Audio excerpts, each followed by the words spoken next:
ഞാൻ പറഞ്ഞില്ല, ഈ കളർ വലിയ വിഷയമാണ്. പിന്നെ ഞാൻ നടക്കുന്ന പാതകൾ വലിയ പ്രശ്നമുള്ള ആൾക്കാർ കേരളത്തിലുണ്ട്.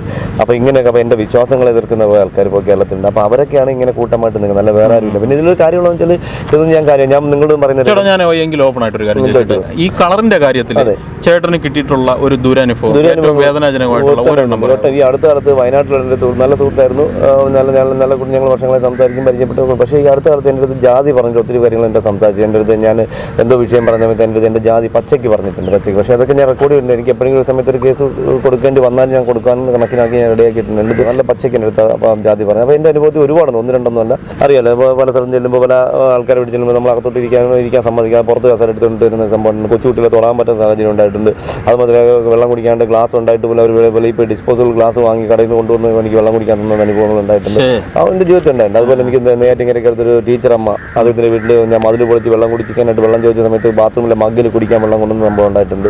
അപ്പോൾ ബാത്റൂമിലെ മക്കാണ് കുടിക്കരുതെന്ന് പറഞ്ഞാൽ അവിടുത്തെ ജോലിക്കാരനാണ് പറഞ്ഞാൽ തട്ടിക്കളഞ്ഞിട്ടുണ്ട്. അപ്പോൾ അങ്ങനെയൊക്കെ ഒരുപാട് അനുഭവങ്ങൾ എൻ്റെ ജീവിതത്തിലുണ്ട്. പക്ഷേ അതൊന്നും എന്നെ സംബന്ധിക്കുന്ന കാര്യങ്ങളല്ല. പിന്നെ ഞാൻ ചിന്തിക്കുന്ന ഒരു കാര്യമുണ്ട്, ഞാൻ ഡെയിലി കുളിക്കുന്നത്, നിങ്ങളിപ്പോൾ ഞാൻ കുളിക്കാണ്ട് വെള്ളം എടുത്ത് പുറത്തുനിന്ന് കുപ്പിയിൽ അകത്തോട്ട് പോകുന്നതേ ഉള്ളൂ. അപ്പോൾ കുളിച്ചതിന് ശേഷം ഞാൻ എന്തായാലും തല തോർത്താണ്. തല തോർത്തുമ്പോൾ ഞാൻ തോർത്ത് ഇങ്ങനെ കുടഞ്ഞു നോക്കുമ്പോൾ ഞാൻ എൻ്റെ തലമുടിയൊക്കെ ഈ തോർത്തിലിരിക്കുകയാണ്. അപ്പോൾ ഞാൻ ആ കൊഴിഞ്ഞു പോകുന്ന രോമമായിട്ട് മാത്രമേ ഇങ്ങനെയുള്ള ആൾക്കാരെ കാണാറുള്ളൂ എന്നുള്ളതാണ്.